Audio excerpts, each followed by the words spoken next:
of the Department of Mineral Resources. However, as you can all attest, many other government departments are implicated by or have a role to play in the mining industry. It is of vital importance that all officials who are responsible for the regulation of specific aspects of the industry are clear about their functions and how these relate to the functions of their counterparts in other departments. While doing research for my PhD, I encountered many tales from government officials about the need for more effective internal communication and integrated processes. They reported that their systems are incompatible for the cross-sharing of information. This creates a knowledge imbalance with counterparts in other departments. There's constraints for cooperation and collaboration between these different departments. This imbalance, uncertainty, lack of knowledge, lack of expertise and capacity to govern can lead to weak accountability and poor governance. Problems at local government level are receiving particular publicity, with regular reports of under-resourced and understaffed departments and municipalities. Municipalities represent the level of government that is closest to where ordinary people live and work. Therefore, they play a critical part in the process of establishing, managing, and closing of mining operations. Unfortunately, as many of you can attest, this role is often undervalued.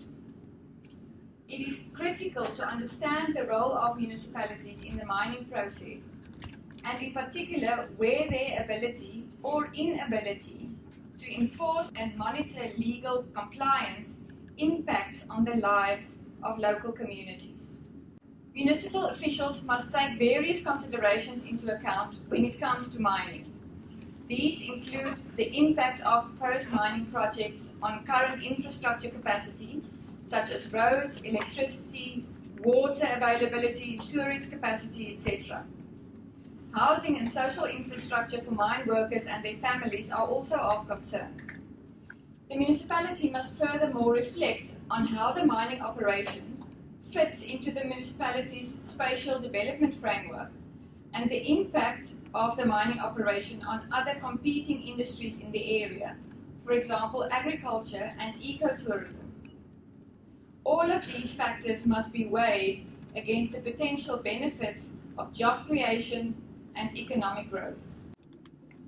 You will be correct to point out that many of these issues can be addressed in the mining rights application submitted to the Department of Mineral Resources.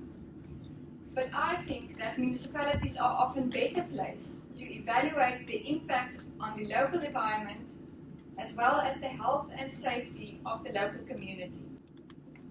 Typically, municipalities are the public's first point of contact with government.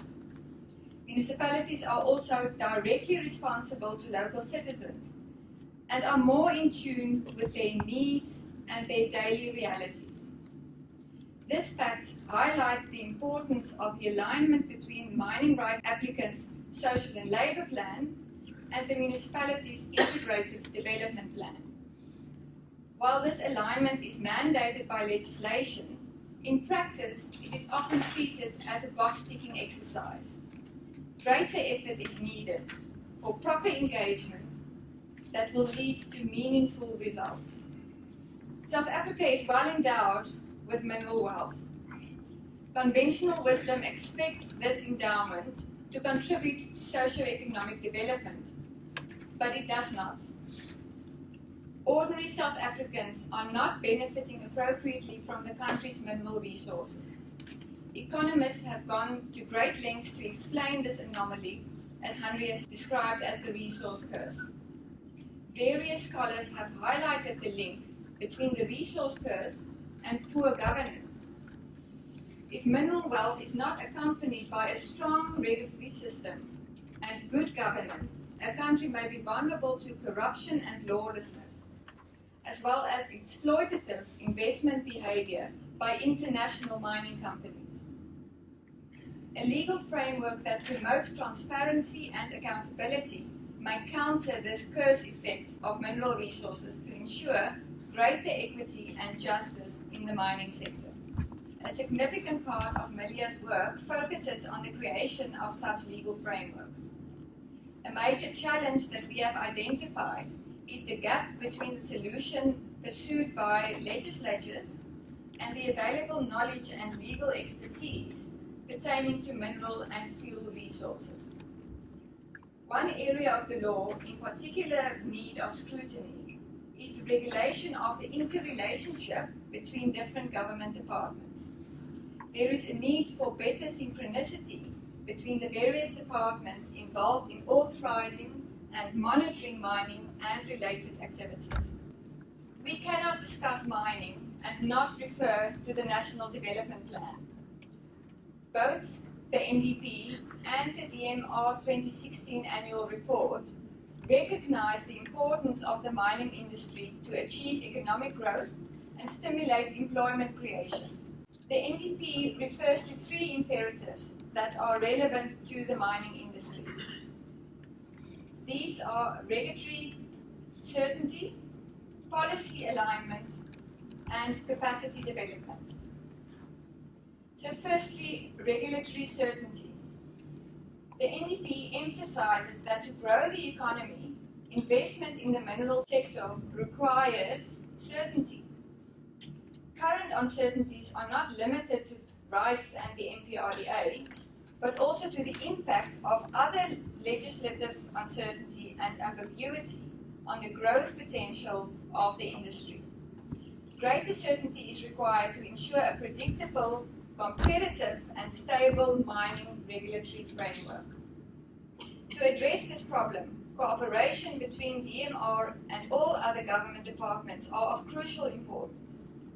And this brings us to the second imperative, namely policy alignment. More effective intergovernmental collaboration will facilitate greater alignment between policies of these departments. It is very insufficient to regard the application processes of mining rights, environmental authorization, water use licenses, and land use applications in complete isolation. A more holistic approach is necessary. Both the National Development Plan and the DMR's 2016 annual report express the need to develop capacity within government to implement legislation, thereby improving accountability. The NDP highlights intergovernmental collaboration across all spheres of government as a key constraint, but it is also a potential key enabler to the industry. In respect of the mining industry in particular, the NDP emphasizes government support for the mining industry to ensure future growth, improved governance, and care for the environment and communities affected by mining activities. The state has a custodial responsibility to administer the country's natural resources for the benefit of all South Africans. The core issue that this project aims to address is how this custodial duty may be translated into better governance practices. Good governance implies that those who are affected by actions and decisions are able to understand the impacts of those actions and decisions, and are even able to give input to change those actions and decisions. In this understanding of governance, knowledge and expertise plays a major part in the ability to hold others accountable. The current knowledge imbalance makes this type of governance difficult, if not impossible.